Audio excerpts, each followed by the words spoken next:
안녕하세요. 묶음사입니다. 오늘의 주제는 목록 통관입니다.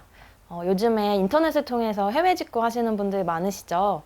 직구를 하실 때 DHL이나 페덱스 같은 특송업체를 통해서 목록 통관을 활용하는 경우가 많은데요.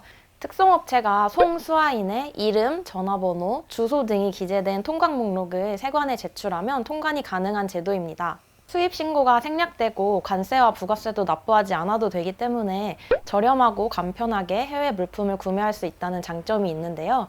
장점이 이렇게 큰 만큼 제한도 많이 있습니다. 첫 번째는 금액의 제한이고 두 번째는 물품의 제한입니다. 먼저 첫 번째 금액의 제한부터 설명을 드리면 물품 가격이 미화 150달러 이하인 경우에만 목록 통환이 가능하고요. 미국의 경우에는 미화 200달러까지 가능합니다. 물품 가격은 물품 구입 대금에 발송국가 내에서 발생하는 세금, 운송료, 보험료를 포함을 하는데 이때 우리나라로 배송 시 발생되는 운임과 보험료는 제외가 됩니다. 하지만 우리나라로 배송 시 발생되는 운임과 보험료를 구분할 수 없을 경우에는 사이트에서 결제한 금액이 물품 가격이 됩니다. 두 번째는 물품의 제한입니다. 국내 거주자가 수취하는 자가사용 물품이거나 면세되는 상용 경품일 경우에만 목록 통관이 가능하고 판매 목적인 물품인 경우에는 목록 통관이 불가능합니다. 상용 경품에 대해서는 관세법 시행규칙 제45조 1항에서 규정을 하고 있는데요. 물품이 통상적인 조건으로 판매될 수 없는 상태로 처리되었거나 과세 가격이 미화 250달러 이하인 물품으로 경품으로 사용될 것으로 인정되는 물품을 상용 경품이라고 규정하고 있습니다. 판매 목적이 아닌 자가사용 물품이더라도 의약품, 한약재, 식품, 주류, 담배류, 그리고 기능성 화장품, 검역 대상 물품 등은 목록 통관 배제 대상 물품으로 목록 통관이 불가능합니다. 목록 통관 배제 대상 물품 중 의약품은 약사법, 화장품은 화장품법, 식품은 수익식품안전관리특별법 이렇게 갖춰야 하는 수입 요건이 있는 경우에는 이 요건을 미비한 채로 목록 통관으로 들어올 경우에 이 개별법에 의해서 처벌을 받으실 수가 있으니까 주의하시기 바랍니다.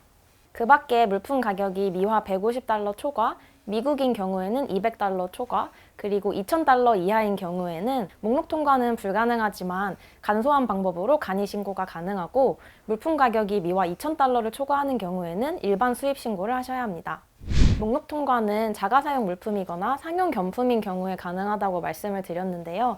상업적으로 판매를 할 경우에는 원칙적으로 사업자 등록을 하고 정식 수입 통관 절차를 거쳐서 관세와 부가세를 모두 납부하셔야 합니다. 하지만 수입 신고가 생략되고 관부가세 없이 물건을 빠르게 받아볼 수 있다는 장점 때문에 판매 목적인 물품을 목록 통관으로 들여오거나 혹은 잘 몰라서 목록 통관으로 들여온 물품을 판매를 하는 경우가 있습니다. 이럴 경우 수입 신고를 하여야 하는 물품을 수입 신고를 하지 않고 국내로 반입한 것이 되기 때문에 밀수입으로 간주가 되어서 처벌이 됩니다. 밀수입죄 처벌에 관한 사항은 저희의 이전 영상을 참고해 주시고요. 목록 통관으로 구입한 물건은 절대 판매하지 마시고 자가사용 목적으로만 사용하시기 바랍니다. 일반 수입 신고 대상 물품임에도 불구하고 물품 정보를 정확하게 기재하지 않거나 금액이 낮아서 자동으로 목록 통관 대상으로 분류돼서 통관이 될 수가 있는데요. 업무를 하다 보면 실제로 특송업체를 통해서 일반 수입 신고를 목적으로 물품을 소량 수입하셨는데 바로 목록 통관으로 처리가 돼서 물건을 받으신 경우가 종종 있었어요. 이렇게 일반 수입 신고 대상 물품인데 의도치 않게 자동으로 목록 통관으로 분류돼서 이미 물건을 받았다면 어떻게 해야 할까요? 이럴 경우에는 목록 통관으로 반출된 날로부터 30일 이내에 사유서를 첨부해서 보세구역에 반입한 후에 수입 신고를 하시면 되는데요. 다만 개포장 여부 및 물품의 성상 등을 확인을 해서 보세구역에 반입된 물품이 목록 통관으로 반출된 특송물품과 동일한 물품으로 인정을 받아야 합니다. 이미 반출된 물품을 보세구역에 다시 반입하고 수입 신고를 하려면 굉장히 번거롭겠죠?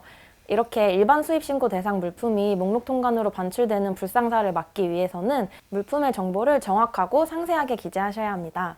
그리고 특성업체 측에 미리 운송장 번호를 알려주고 정식 수입 통관 절차로 진행해달라고 말씀을 하시면 됩니다. 목록 통관과 직구, 밀수에 관한 내용은 저희 블로그에도 많이 올라와 있으니까요. 블로그 한번 참고해주시고 다음에는 더 좋은 영상으로 찾아뵙겠습니다. 감사합니다.